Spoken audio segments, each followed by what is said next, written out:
Hello friends, कैसे हो आप सब। आई होप कि आप बहुत बढ़िया हो। चलिए, मैं रविकांत स्वागत करता हूं विकांत नर्सिंग एजुकेशन पर, जहां हम आपके लिए लेकर आए हैं एक और बहुत बेहतरीन शानदार वैकेंसी जो होने वाली है एम्स दिल्ली की तरफ से, जो कि सेंट्रल की वैकेंसी है। ठीक है, all India institute of medical science की ये वैकेंसी यहाँ पर रहने वाली है। ठीक है, जिसका इंतज़ार था आपको बहुत दिनों से, वो डेट आ गई है अब। ठीक है, नोटिफिकेशन नंबर 28/2024 डेट है आज की 26 फरवरी 2024 को। नॉर्थ सेट 6 की ये क्या है, डेट है नॉर्थ सेट 6 की। ठीक है, नर्सिंग ऑफिसर की वैकेंसी है। ठीक है, सेंट्रल की वैकेंसी है। यहाँ पर क्या है, NORCET nursing officer recruitment common eligibility test NORCET 6 क्या क्या होने वाली है, एग्ज़ाम होने वाली है। ठीक है, नर्सिंग ऑफिसर की पोस्ट होने वाली है। 11 से 7 यहाँ पर आपका पे ग्रेड मैट्रिक रहेगा। ठीक है, अगर बात करूँ ग्रेड पे की तो आपको 4600 रुपये ग्रेड पे यहाँ पर मिलती है। कितनी, 4600 रुपये। ठीक है, ग्रुप बी की है, एम्स की है वैकेंसी। अगर मैं बात करूँ यहाँ पर आपके लिए कि क्या यहाँ पर एलिजिबिलिटी क्राइटेरिया रहने वाला है। ठीक है, मतलब जो असेंशियल क्वालिफिकेशन है यहाँ पर क्या रहने वाली है। तो असेंशियल क्वालिफिकेशन में आपके पास बीएससी ऑनर्स होना बहुत ज़रूरी है।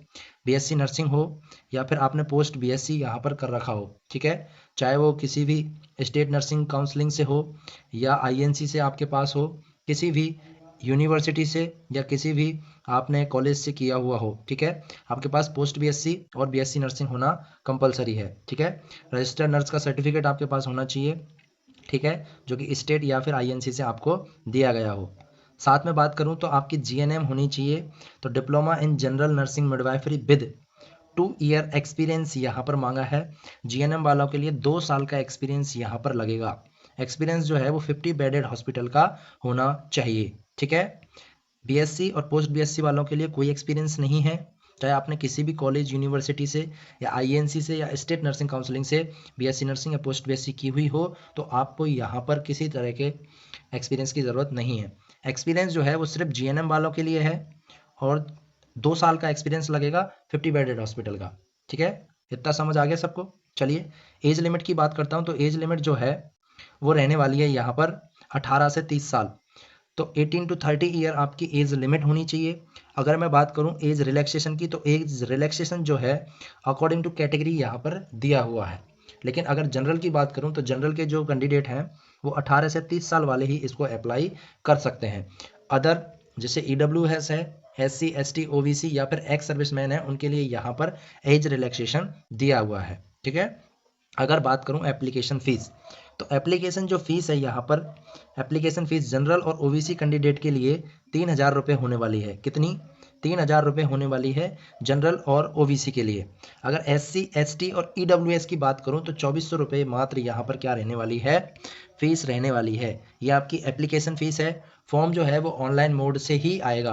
पहले रजिस्ट्रेशन होगा, उसके बाद में आपका फॉर्म फिलअप यहाँ पर होगा। ठीक है, अगर मैं बात करूं यहाँ पर विद, अगर आपके पास किसी तरह का डिसेबिलिटी सर्टिफिकेट है या फिर आप डिसेबल हो या हैंडीकैप यहाँ पर हो, तो आपके लिए यहाँ पर कोई फीस नहीं लगने वाली है। ठीक है, अगर ट्रांजैक्शन की बात करूँ तो debit card, credit card, net banking के द्वारा आप क्या कर सकते हो, यहाँ पर ट्रांजैक्शन कर सकते हो। चलिए, नेक्स्ट बात करते हैं हम जनरल इंस्ट्रक्शन की बात करें तो फॉर्म, उससे पहले हम एक बात कर लेते हैं फॉर्म की। फॉर्म कब से स्टार्ट होने वाले हैं, तो जैसा कि मैंने बताया आपको, फॉर्म जो है ऑनलाइन ही रहेंगे।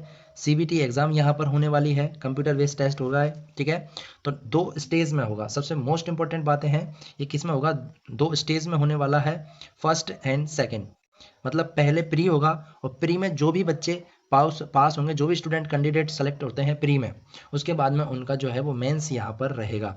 तो प्री की जो डेट है वो 14 अप्रैल 2024 है। ठीक है, संडे को रहेगा 14 अप्रैल। ठीक है, और रही बात जिन्होंने 14 अप्रैल में एग्ज़ाम देकर प्री पास कर लिया, सिर्फ उन्हीं का ही यहाँ पर मेंस होगा। क्या होगा, मेंस। कितने तारीख को होने वाला है, 5 मई 2024 को। 14 अप्रैल को होगा प्री, और जो सेकंड पेपर होने वाला है मेंस, वो होगा 5 मई 2024 को। चलिए, आगे कुछ फर्दर जनरल इंस्ट्रक्शन यहाँ पर दिए हुए हैं, एक बार उनको देख लेते हैं। तो जनरल इंस्ट्रक्शन यहाँ पर दिए हुए हैं, सेम वही बात। ठीक है, ऑफिशियल वेबसाइट जो है एम्स की वो रहेगी www.amsexam.ac.in। ठीक है, 26/2/2024 से क्या हो गया है, यहाँ पर नोटिफिकेशन आउट हो गया है और 17/3/2024 तक क्या होने वाले हैं, आपके फॉर्म फिलिप होने वाले हैं। मतलब आज से ही आपकी क्या हो गई है, यहाँ पर एग्ज़ाम डेट स्टार्ट हो गई है। आप आज से ही फॉर्म को स्टार्ट कर सकते हो, ठीक है, अप टू 5 PM। मतलब कि 17 तारीख लास्ट डेट है, 17 मार्च 2024 जो है इस फॉर्म की लास्ट डेट होने वाली है। 5 बजे तक ही आप फॉर्म फिलिप कर सकते हो, ठीक है। नेक्स्ट बात करूं, अगर आपने फॉर्म भर दिया, सबमिट कर दिया, पहली बार तो फोन को जो है फॉर्म जो आप भर रहे हो उसमें खुद की ही ईमेल आईडी यहाँ पर डालनी है, ठीक है, जिससे कि आपके पास ही नोटिफिकेशन वहाँ पर आए। बात करूँ मैं जनरल और ओबीसी को छोड़ के बाकी जो कैंडिडेट हैं SC ST वाले, उनको है जो यहाँ पर रिफंड हो जाएगी, फीस जो है वो रिफंड हो जाएगी, इसलिए अपने ही अकाउंट से फीस को कटवाएं, ठीक है। अगर मैं बात करूं यहाँ पर करेक्शन डेट की बात करूं तो करेक्शन जो है 18/3/2024 से लेके 20/3/2024 यानी 2 दिन के लिए पोर्टल वापस से खुलेगा, जिसमें आप करेक्शन करवा सकते हो। अगर आपने फॉर्म सबमिट कर दिया, उसके बाद में कुछ भी आपको चेंज करवाना है, कोई इश्यू प्रॉब्लम आपके फॉर्म में हो रखी है, तो आप इन 2 दिनों के अंदर क्या कर सकते हो, 18 मार्च से लेकर 24 मार्च तक आप जो है फॉर्म को क्या कर सकते हो, एडिट या फिर करेक्शन उसमें करवा सकते हो, ठीक है। और इसमें अपन फर्दर इंस्ट्रक्शन यहाँ पर देख लेते हैं। जो ऑनलाइन पोर्टल है वो क्लोज हो जाएगा यहाँ पर 5 बजे 17/3/2024 को, जैसा कि अभी हमने बताया कि लास्ट डेट जो है वो 17 मार्च यहाँ पर होने वाली है। 5 बजे जो है यहाँ पर पोर्टल जो है क्लोज होने वाला है, ठीक है। Ensure that image of the photo, sign, thumb impression should be as per the guidelines mention in the upload image instruction. तो पहले गाइडलाइंस को क्या करना है, यहाँ पर क्लियरली पढ़ लेना है, उसके according photo, signature, thumb impression और जो आपका फॉर्म है उसके गाइडलाइंस के अकॉर्डिंग ही यहाँ पर भरें, ठीक है। तो आप इस नोटिफिकेशन को एक बार पढ़ लेना, इस गाइडलाइन को। मैं इसका PDF जो है नीचे कमेंट में मेंशन कर दूंगा, वहाँ से आप इसको डाउनलोड कर सकते हो, या फिर जो www.aimsexams.ac.in पर जाकर भी आप इसको डाउनलोड कर सकते हो, ठीक है। एज रिलैक्सेशन जो है यहाँ पर according to SC ST OBC candidate के लिए यहाँ पर दिया हुआ है। कट ऑफ मार्क्स जो है यहाँ पर रखा नहीं गया है किसी तरह का।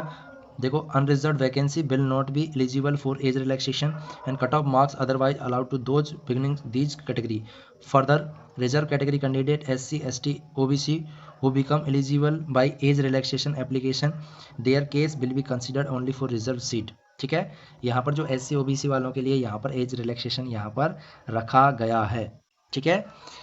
अगर आप किसी भी तरह से डिसेबल हो, ठीक है, डिसेबिलिटी या फिर PWBD का आपके पास सर्टिफिकेट यहाँ पर है, ठीक है, तो आपको वहाँ पर अलग से क्या मिल सकता है, एज रिलैक्सेशन यहाँ पर मिल सकता है। फीस में आपके लिए यहाँ पर प्रॉफिट रहेगा, फीस आपकी नहीं लगेगी, साथ में जो है आपको और भी एक्स्ट्रा पॉइंट यहाँ पर मिलने वाले हैं। अगर मैं बात करूं यहाँ पर एज रिलैक्सेशन की, तो SC ST वालों के लिए 5 साल, मतलब 30 में 5 डोल लीजिए 35 हो जाएगा, मतलब 35 साल तक भर सकते हो। OBC वाले 33 तक, PW वाले 10 साल, मतलब 40 साल तक वो यहाँ पर भर सकते हैं। जो हैंडीकैप या फिर किसी तरह का यहाँ पर उनको डिसेबिलिटीज़ है, तो वो लोग 40 साल तक यहाँ पर भर सकते हैं। अगर मैं बात करूँ PWBD प्लस OBC कास्ट से है डबल, यहाँ पर उनको क्या मिलने वाला, 13 साल का यहाँ पर छूट मिलने वाली है। मतलब बोले तो यहाँ पर जो फॉर्म भर सकता है बंदा, कब तक भर सकता है, 43 साल तक भर सकता है।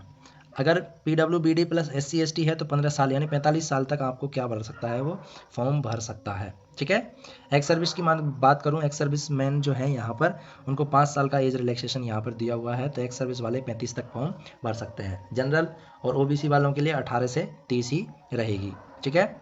नेक्स्ट बात करें, यहाँ पर जो है कास्ट सर्टिफिकेट जो है यहाँ पर लगने वाला है। बात करते हैं कुछ इंस्ट्रक्शंस की। तो जो यहाँ पर कुछ इंस्ट्रक्शन यहाँ पर दिए हुए हैं उनको ध्यान से देखिएगा।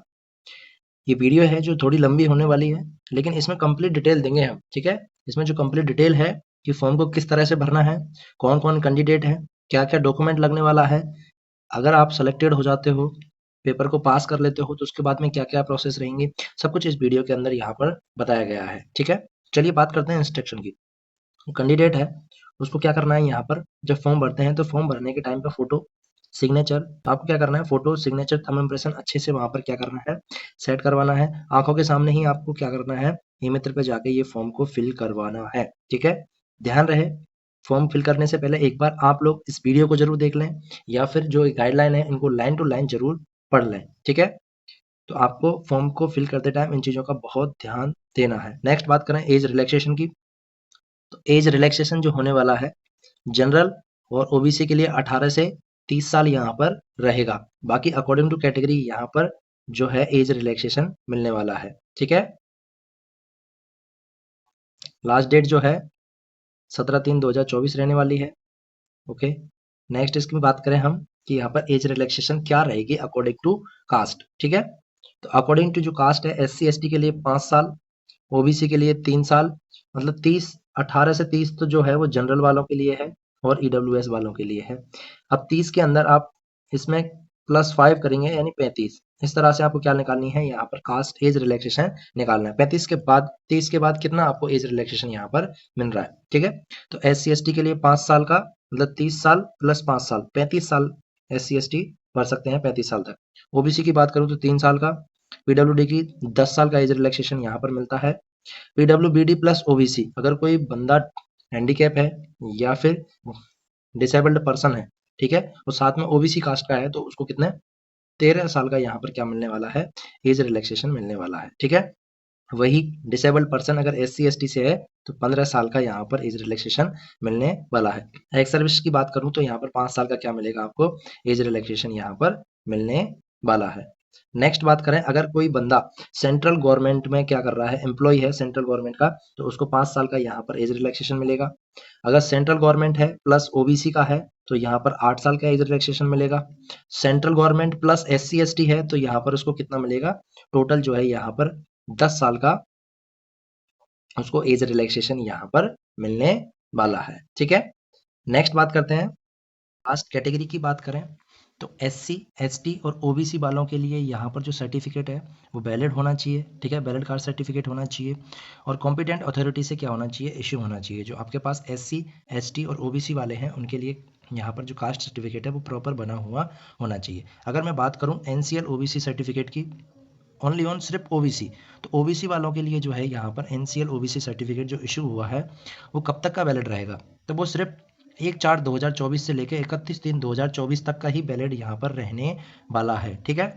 Candidate who have NCL OBC certificate issue before and after this period, ठीक है।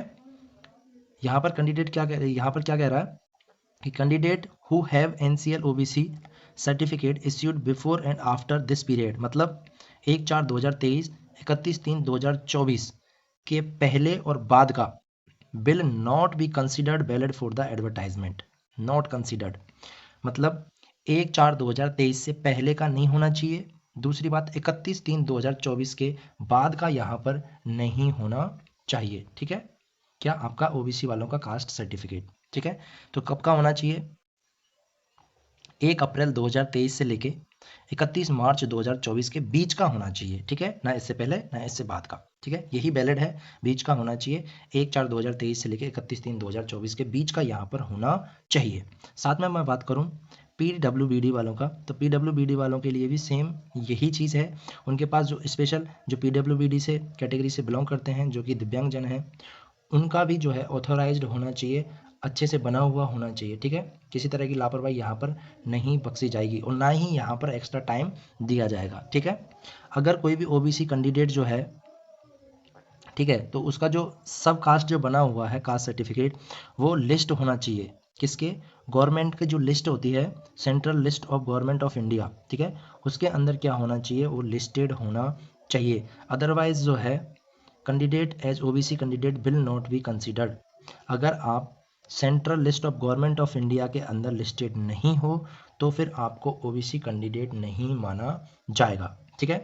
नेक्स्ट बात करते हैं यहाँ पर candidate who fail to prove valid certificate, चाहे ओबीसी हो, चाहे ईडब्ल्यूएस हो, चाहे एससी हो, एसटी हो या फिर पीडब्ल्यूबीडी हो, किसी तरह का कोई भी किसी कैटेगरी से कैंडिडेट हो, अगर वो आपको खुद को प्रूफ नहीं कर पाता कि वो इस कैटेगरी से है तो उस कैंडिडेट को कैंसिल यहाँ पर कर दिया जाएगा। क्या कर दिया जाएगा, कैंसिल कर दिया जाएगा, ठीक है।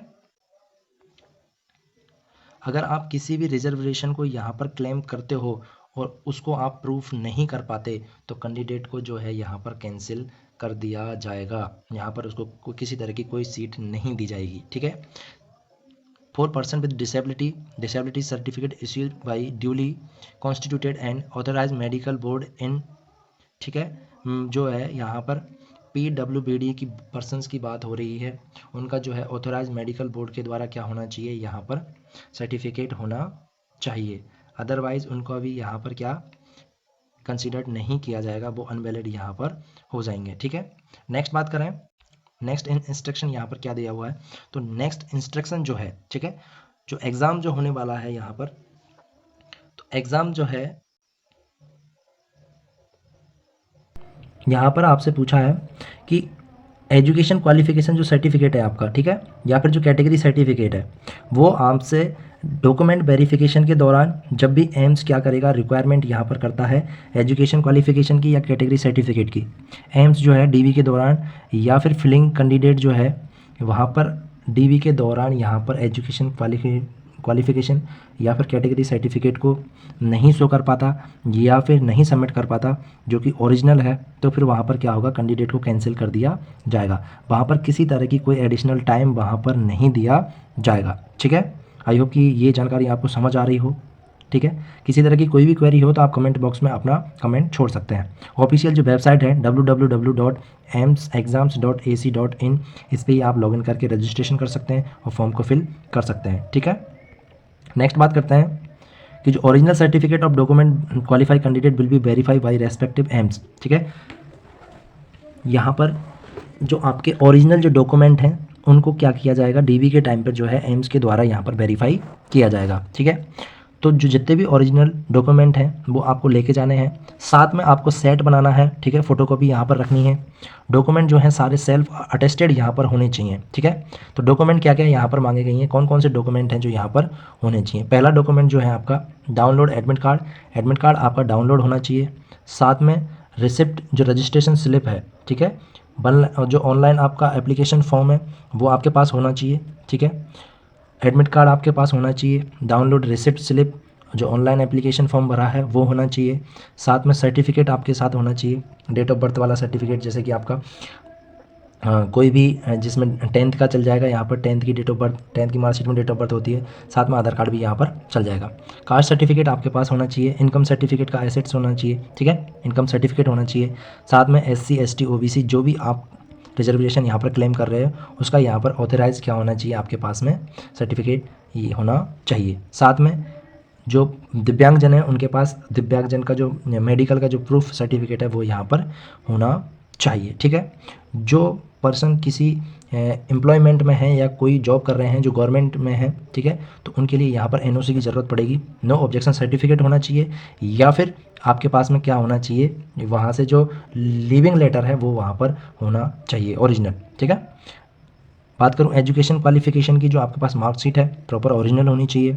INC स्टेट नर्सिंग काउंसलिंग से या फिर जो रजिस्ट्रेशन आपको दिया गया है और ओरिजिनल आपको वहाँ पर शो करवाना है। ठीक है। साथ में बात करें एक्सपीरियंस सर्टिफिकेट आपके पास है तो एक्सपीरियंस सर्टिफिकेट को भी यहाँ पर आपको ले जाना पड़ेगा। और भी अगर आपके पास किसी तरह का कोई भी यहाँ पर अगर आप सर्टिफिकेट रखते हो तो वो भी आपको यहाँ सबमिट, जो आपने फॉर्म में सबमिट कराया है वो भी यहाँ पर ओरिजिनल ही लेकर जाना है। चलिए नेक्स्ट बात करते हैं।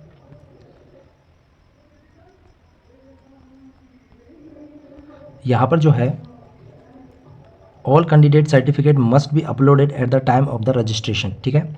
यहाँ पर ऑल रिक्वायर्ड जो सर्टिफिकेट है वो रजिस्ट्रेशन के टाइम पर, जब आप फॉर्म को फिल कर रहे हो उसी टाइम पर आपको क्या करना है, सबमिट कर देने हैं। ठीक है। ताकि बाद में कोई प्रॉब्लम ना हो। ठीक है। Objection certificate, no objection certificate यहाँ पर आपको लगाना है। जो कोई भी एम्प्लॉयमेंट यहाँ पर क्या कर रहा है, जॉब कर रहा है, तो उसके लिए आपको क्या करना पड़ेगा, नो ऑब्जेक्शन सर्टिफिकेट लगाना पड़ेगा। या फिर प्रॉपर लिविंग लेटर जो ओरिजिनल फॉर्म में है, जो आपको इंस्टीट्यूट से मिला है जहाँ आप जॉब कर रहे हो, जिस भी गवर्नमेंट फील्ड में आप जॉब कर रहे हो, तो वो आपको क्या करना है, ओरिजिनल वहाँ पर शो करवाना है। ठीक है। नेक्स्ट बात करते हैं। नेक्स्ट जो इंस्ट्रक्शन यहाँ पर दिए हुए हैं, ठीक है, पैटर्न ऑफ एग्ज़ाम का पैटर्न यहाँ पर क्या होने वाला है। ठीक है। तो एग्ज़ाम का जो पैटर्न है, जैसा कि हम बात कर चुके हैं, जो है प्री और मेन दो में होने वाला है, ठीक है, दो सक्सेसिव स्टेज में होगा, प्री एंड मेन स्टेज जो होंगी दो। पहला पेपर लगेगा जिसमें आप पास हो जाते हो तो फिर दूसरा पेपर यहाँ पर लगता है, ठीक है। कोई भी कैंडिडेट अगर यहाँ पर क्वालिफाई होता है तो क्वालिफाई जो कैंडिडेट है वही नेक्स्ट मेन एग्ज़ाम में बैठेगा। लेकिन यहाँ पर एक कंडीशन रहेगी कि यहाँ पर जो है मार्क्स जो है यहाँ पर क्वालिफाइंग मार्क्स रखे जाएंगे, जो कि मैंने बता दिए थे अभी कि जो हैंडीकैप है दिव्यांगजनों के लिए 35%, ठीक है, SC ST वालों के लिए 40%, OBC वालों के लिए 45% और जनरल वालों के लिए यहाँ पर होंगे जनरल वालों के लिए यहाँ पर होंगे 50% मार्क्स होने वाले हैं, ठीक है। अगर मैं बात करूँ यहाँ पर ड्यूरेशन जो रहने वाला है वो 90 मिनट का यहाँ पर रहेगा। टोटल जो एग्ज़ाम का टाइम ड्यूरेशन है वो 90 मिनट का यहाँ पर रहने वाला है, यानी बोले तो 1.5 घंटे का क्या रहने वाला है, आपका पेपर का टाइम यहाँ पर रहेगा। 100 MCQ होंगे, 100 मार्क्स के ही होने वाले हैं, ठीक है। ऑप्शनल हैं, सब ऑप्शन रहेंगे, ठीक है। 20 क्वेश्चन जो रहेंगे आपके जनरल और एप्टीट्यूड से रहेंगे और 80 जो क्वेश्चन है आपके सब्जेक्ट वाइज रहने वाले हैं। 20 क्वेश्चन जो है आपके जनरल और एप्टीट्यूड के रहेंगे और जो 80 क्वेश्चन जो है आपके सब्जेक्टेड यहाँ पर रहने वाले हैं। बात करूँ मैं नेगेटिव मार्किंग की तो 1/3 यहाँ पर नेगेटिव मार्किंग रहने वाली है, ठीक है। 1/3 जो है यहाँ पर नेगेटिव मार्किंग रहेगी, ठीक है। क्वेश्चन पेपर की बात करूँ तो क्वेश्चन जो है उसको 5 सेक्शन में यहाँ पर बांटा गया है। कितने? 5 सेक्शन में क्वेश्चन को बांटा गया है, मतलब 20-20 के 5 सेट्स बनाए हैं। टोटल 100 क्वेश्चन हैं और 100 नंबर के ही हैं। यहाँ आप इस चीज़ को समझ लीजिए कि 5 सेक्शन कैसे बने हैं, ठीक है। 5 सेक्शन यहाँ पर बनाए गए हैं, ठीक है। प्रत्येक सेक्शन में यहाँ पर कितने 20-20 क्वेश्चन को रखा गया है, तो 20 पंजे 100 क्वेश्चन को यहाँ पर 5 सेक्शन में बांटा गया है, ठीक है। 18 मिनट का एक ड्यूरेशन होगा और 18 मिनट के अंदर आपको एक ही सेक्शन ओपन होगा, ठीक है। एक सेक्शन होगा जो 18 मिनट तक चलेगा जिसमें 20 क्वेश्चन होंगे, ठीक है। इस 18 मिनट चलेगा एक सेक्शन और जब 18 मिनट आपके पूरे हो जाएंगे तब आपका दूसरा सेक्शन ओपन हो जाएगा, ठीक है। फिर 18 मिनट पूरे होने के बाद में फिर आपका तीसरा सेक्शन, ऐसे ही करके आपके पांचों सेक्शन अलग अलग 18-18 मिनट के अंतराल पर रखे गए हैं। तो 18 पंजे 90, ठीक है, और 20 पंजे 100। 18 मिनट में आपको 20 क्वेश्चन यहाँ पर करने होंगे और एक बार जो सेक्शन यहाँ पर बंद हो गया तो आप वापस उस सेक्शन पर दोबारा नहीं आ सकते, मतलब आप उस क्वेश्चन को दोबारा रीड नहीं कर सकते। There is will be sequence in which each section will be enabled to view answer and question, ठीक है। प्रत्येक सेक्शन होगा उसमें आप एक सेक्शन में 20 क्वेश्चन रहेंगे, उसमें आप 20 क्वेश्चनों को देख सकते हो आगे पीछे करके, लेकिन एक बार ये सेक्शन बंद हो गया तो आप इन क्वेश्चन को दोबारा नहीं देख सकते हो, ठीक है। जैसा कि access to visible active part to view answer will be disabled after lapse of set duration। जो सेट ड्यूरेशन है 18 मिनट का, वो एक बार ख़त्म हो गया तो आप नेक्स्ट सेक्शन में चले जाओगे, लेकिन वापस से उन क्वेश्चन आंसर को नहीं देख सकते हो, ठीक है। आई होप कि ये समझ आ गया हो। चलिए नेक्स्ट गाइडलाइन जो आपकी होने वाली है, will never be back again and action after move to next section. जैसा कि मैंने बताया कि एक बार आप नेक्स्ट सेक्शन में चले गए, ठीक है, तो जो आपके 20 क्वेश्चन का जो एक सेट था यहाँ पर सेक्शन था उसमें आप वापस नहीं आ सकते, ठीक है। नेक्स्ट सेक्शन के जो 20 क्वेश्चन है उनको ही सिर्फ आप देख सकते हो। फिर नेक्स्ट सेक्शन जो रहेगा 18 मिनट बाद फिर वो नेक्स्ट सेक्शन चेंज हो जाएगा, लेकिन वापस नहीं आ सकते आप, ठीक है। जो क्वालिफाइंग मार्क्स जो है फर्स्ट स्टेज में वो मैंने बता दिए थे, 50% जनरल और EWS के लिए, 45 जो रहने वाले हैं OBC के लिए, 40 जो है SC ST के लिए, ठीक है। और जो pass marks percentile relaxation will be given for PWBD के लिए, यानी PWBD के लिए यहाँ पर 35% मार्क्स होना कंपलसरी है, ठीक है। परसेंटाइल है यहाँ पर 35 percentile, not percentage, percentile marks आना कंपलसरी है। PWBD के लिए 35 परसेंटाइल। अगर बात करूँ SC ST के लिए 40 परसेंटाइल, OBC के लिए 45 और जनरल और EWS के लिए 50 परसेंटाइल यहाँ पर कंपलसरी होंगे फर्स्ट में लाने के लिए, ठीक है। सेकंड स्टेज की बात करूँ, ठीक है, तो वही सेकंड स्टेज में भी सेम चीज़ रहेगी। यहाँ पर total 1 = 5 times the total seat, मतलब कि एक सीट पर 5 आदमी यहाँ पर बुलाए जाएंगे, ठीक है। एक सीट पर 5 आदमी यहाँ पर बुलाए जाएंगे, यानी जितने भी कैंडिडेट क्वालिफाई होते हैं, जितनी भी सीट हैं उन सीटों का 5 गुना यहाँ पर ईच जो है कैटेगरी वाइज यहाँ पर 5 गुना बुलाया जाएगा, ठीक है। जैसे मान लो एग्जाम्पल के तौर पे 50 सीट हैं यहाँ पर SC की, तो SC के कितने 50 × 5 जो है 250 यहाँ पर कैंडिडेट जो है DB के लिए बुलाए जाएंगे। ये एग्जाम्पल है, सीट का भी कुछ कंफर्म है नहीं है, ठीक है। मतलब एक सीट पे 5 आदमी बुलाए जाएंगे, 5 कैंडिडेट बुलाए जाएंगे ईच कैटेगरी के अकॉर्डिंग, ठीक है, प्रत्येक कैटेगरी के अकॉर्डिंग, ठीक है। अगर मैं बात करूँ, all qualify PWD candidate will be call for stage second. जितने भी फर्स्ट स्टेज को क्वालिफाई करते हैं दिव्यांगजन, वो सभी के सभी स्टेज सेकंड में कंफर्म एग्ज़ाम देने वाले हैं। उन सबको यहाँ पर सेकंड स्टेज में एग्ज़ाम देने की अनुमति होगी। अगर मैं बात करूँ ऑल टाई केसेस, मतलब किसी टाई केसेस अगर 2 कैंडिडेट हैं और दोनों कैंडिडेट्स के मार्क्स सेम हैं, तो दोनों को यहाँ पर किया दिया, यहाँ पर सेकंड जो मेन पेपर है वो उसमें एलिजिबिलिटी मिलेगी, वो सेकंड पेपर दे पाएंगे, ठीक है। और जो कैंडिडेट हैं क्वालिफाई हुए हैं, ठीक है, क्वालिफाई हुए हैं तो वो तो ऑब्वियसली बात है यहाँ पर सेकंड पेपर दे पाएंगे, ठीक है। अगर मैं बात करूँ सेकंड नॉर्सेट मेन की, तो सेम 90 मिनट का होगा, 100 एमसीक्यू होंगे, 100 मार्क्स का होने वाला है। लेकिन इसमें जो संपूर्ण या जो कंप्लीट जो है नर्सिंग का सिलेबस यहाँ पर रहने वाला है। सिनेरियो बेसिस जो है क्वेश्चन आने वाले हैं, केस सिनेरियो बेसिस यहाँ पर क्वेश्चन रहेंगे, ठीक है। स्किल प्रैक्टिस बेसिस या केस सिनेरियो बेसिस आपके क्वेश्चन यहाँ पर रहने वाले हैं। 100 के 100 क्वेश्चन कैसे रहेंगे, केस सिनेरियो बेसिस यहाँ पर रहेंगे। जबकि प्री में क्या था, 20 तो थे जनरल एंड एप्टीट्यूड के और 80 थे यहाँ पर नर्सिंग के। लेकिन इसके अंदर जो है 100 के 100 किसके हैं, केस सिनेरियो अपन की नर्सिंग फील्ड के ही होने वाले हैं। नेगेटिव मार्किंग की बात करूँ तो 1/3 ही रहने वाली है। वही सेम जो है 5 सेक्शन में डिवीजन होगा 100 क्वेश्चनों का, 20-20 का एसेट बनेगा यहाँ पर, 18 मिनट तक एक सेक्शन चलेगा। एक बार जो सेक्शन बंद हो गया वो दोबारा से नहीं ओपन हो सकता है, ठीक है। Each section will be appear 1 by 1 during 90 minute, ठीक है।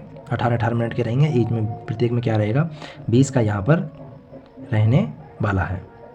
नेक्स्ट हम बात करें, वही सेकंड के लिए रहेगा, able to set time and will never come back again for any action after move to next section. अगर आप एक सेक्शन को कम टाइम आपका कंप्लीट हो जाता है और आप दूसरे सेक्शन में यहाँ पर चले जाते हो तो वापस से आप उस सेक्शन पे नहीं आ सकते, ठीक है। यही इसका रहेगा, मतलब 18 मिनट के अंदर आपको 20 क्वेश्चन यहाँ पर करने हैं। अब वो आपके ऊपर है कि आप 20 में से कितने अटैम्प्ट वहाँ पर कर पाते हो। लेकिन एक बार ये 20 वाला फर्स्ट सेक्शन आपका बंद हो गया और सेकेंड पर आप चले गए तो दोबारा से फर्स्ट पर नहीं आ सकते, फिर थर्ड पर ही आप जा पाओगे, ठीक है। नेक्स्ट बात करें तो क्वालिफाइंग सेकंड के लिए भी यहाँ पर क्वालिफाइंग मार्क्स हैं वही 50% general EWS, 45 OBC and 40 SC ST, और पीडब्ल्यूडी के लिए वही 35% मार्क्स यहाँ पर रहने वाले हैं, ठीक है। वहाँ परसेंटाइल था और यहाँ पर क्या है, परसेंट है। इस बात का विशेष ध्यान है, जो प्री था उसमें था परसेंटाइल, जबकि जो मेन है इसमें है यहाँ पर परसेंटेज, ठीक है। चलिए अगर बात करें यहाँ पर जो टाई केसेस हैं उनमें किस तरह से आप कैंडिडेट को कैसे सेलेक्ट करता है एम्स, ठीक है। तो यहाँ पर ये गाइडलाइन के अकॉर्डिंग दिया हुआ है, अगर लास्ट के जो कैंडिडेट्स हैं जिनके मार्क्स जो है लास्ट है, जैसे कि किसी का लास्ट कैंडिडेट है, ठीक है, उसके बाद में अदर कैंडिडेट को नहीं लिया जाएगा, और लास्ट कैंडिडेट पर 2 या 3 कैंडिडेट वहाँ पर सेम मार्क्स के मिल गए, ठीक है, जो कैंडिडेटों के जो हैं इक्वल यहाँ पर मार्क्स हैं, तो उनको किस तरह से प्रायोरिटी दी जाएगी, ठीक है। तो सबसे पहले तो डेट ऑफ बर्थ के अकॉर्डिंग यहाँ पर प्रायोरिटी दी जाएगी, जो जितने उम्र का होगा उसको पहली प्रायोरिटी यहाँ पर दी जाएगी सिलेक्शन में, ठीक है। अगर मैं बात करूँ दोनों ही सेम एज के हैं, हो सकता है दोनों ही 30-30 साल के हों या 35-35 साल के हों, तो फिर आप कैसे डेट ऑफ बर्थ के अकॉर्डिंग दोगे, तो फिर वहाँ पर हम उसकी नेगेटिव मार्किंग्स को देखेंगे, ठीक है, कितने उसने नेगेटिव वहाँ पर किए हैं, ठीक है। तो जिसने कम नेगेटिव किए हैं उसको यहाँ पर प्रायोरिटी दी जाएगी, ठीक है। और बाकी जो उन्होंने एलिजिबिलिटी क्राइटेरिया पार कर लिया है वो तो यहाँ पर फर्दर जो उनका होने वाला है वही चीज़ यहाँ पर होगी। सिलेबस की मैं बात करूँ तो सिलेबस वही रहने वाला है, ठीक है। मोस्ट इम्पॉर्टेंट चीज़ जो है यहाँ पर 80-20 ज़रूर रहने वाला है। क्या 80-20 यहाँ पर रहने वाला है, 80% सीट जो होती हैं वो फीमेल के लिए रहेंगी और 20% सीट जो है वो मेल के लिए यहाँ पर रहने वाली हैं। आई होप कि आपको ये चीज़ समझ आ रही हो। अगर वीडियो पसंद आए तो वीडियो को लाइक ज़रूर कर दें, ठीक है। यहाँ पर एम्स के नाम दिए हुए हैं, लेकिन अभी तक यहाँ पर किसी एम्स के द्वारा कोई भी यहाँ पर वो नहीं निकाली गई है कि कितने एम्स में कितनी पोस्ट यहाँ पर है, ठीक है। सेम चीज़ मैंने बोली थी, 80% सीट जो है फीमेल्स के लिए रिजर्व है और 20% जो है वो मेल के लिए रिजर्व है, मतलब यहाँ पर 80-20 होने वाला है, ठीक है। नेक्स्ट मैं बात करता हूँ यहाँ पर कुछ सर्टिफिकेट्स आपको दिए गए हैं। हाँ, एक बात और, जो कि बहुत इंपॉर्टेंट है। अगर आपको कोई भी क्वेरी है अकॉर्डिंग टू नॉट सेट 6 के अकॉर्डिंग, जब आप एग्ज़ाम दे देते हो और एग्ज़ाम देने के बाद आपको कोई भी क्वेरी रह रही होती है या कोई भी आपकी प्रॉब्लम है, तो आप इस टोल फ्री नंबर पर कॉल कर सकते हो, जो कि सुबह 10 से शाम को 5 बजे तक मंडे टू फ्राइडे ओपन रहेगा यहाँ पर, ठीक है। तो आप यहाँ कॉन्टैक्ट कर सकते हो। साथ में संडे को 10 बजे से लेकर 1 बजे तक, दोपहर के 1 बजे तक आप इस पर कॉन्टैक्ट कर सकते हो, ठीक है। ये यहाँ का एड्रेस है, all India institute of medical science, AIIMS, Ansari Nagar, new Delhi, ठीक है। आप यहाँ भी जाकर अपनी रिपोर्ट दर्ज करवा सकते हैं। बाकी सबसे बेस्ट आइडिया यही है, आपको जाने की ज़रूरत नहीं है। ये टोल फ्री नंबर दिया हुआ है और ये आपकी साइट है, इस पर भी आप क्या कर सकते हो, यहाँ पर विजिट कर सकते हो। साथ में यहाँ पर कुछ सर्टिफिकेट दिए हुए हैं, जो PWBD वाले हैं उनके लिए, यहाँ पर जो दिव्यांगजन हैं उनके लिए सर्टिफिकेट दिए हुए हैं। इस तरह के फॉर्मेट के सर्टिफिकेट आपको बनवाने हैं, जो कि मेडिकल के द्वारा क्या है यहाँ पर ऑथराइज्ड हैं, ठीक है। चलिए, वीडियो यहाँ पर ख़त्म होती है। आई होप कि आपको ये वीडियो बहुत पसंद आई हो। अगर वीडियो पसंद आई हो तो चैनल को लाइक करें, शेयर करें एंड सब्सक्राइब करें, और ऐसी ही और वीडियो देखने के लिए हमारे चैनल पर बने रहें। थैंक यू, धन्यवाद।